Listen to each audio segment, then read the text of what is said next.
nila, uy, ang ganda nun. So, yun, good thing na appreciate nila. Kasi diba dito sa Pilipinas, alam ko hindi yan masyado. Pero kaya rin, ni-risk ko yung ganitong music. Number one, because it's my music talaga, it's my style.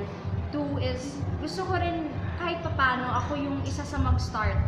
Nung may iba naman tayo, kaya, kasi di ba parang matagal na panahon naging masa talaga yung tunog.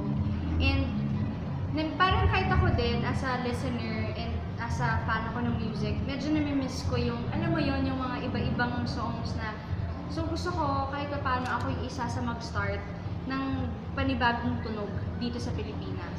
Very youthful yung styling mo. Sino gumawa? Style sa anong...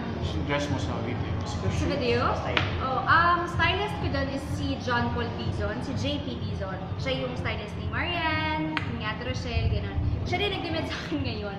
Pero yung kanina napansin nyo, wala lang siyang kasalanan doon kasi yung nasa loob ko siya yung bumave up. Kaya ilang nila yun. So, yun. Masaya naman. Actually, nung music video na yun, hindi masyado nakadalo sa JP kasi busy din siya. Alam ko meron siyang shoot nun kay Ate Marian. Pero, merong si Siggy, siya yung nag-assist. Siya yung nag-assist sa akin that day. In fairness, nagustuhan niyo ba yung mga damit? Oo. Yes. Especially yung may fur dito. Di ba, bongga? Pero Nagamit ko siya yung...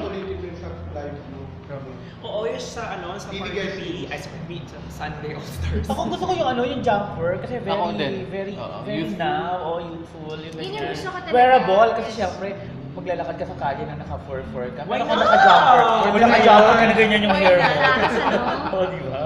Tsaka, ano yun, Kinuha. nag-usap kami mabuti ni Gia. Sabi ko yung look ko, I want it to be sexy, class, but hindi ganun ka-sexy. Kasi like Jessie J, di ba yung mga damit niya, sexy siya, class siya, pero light.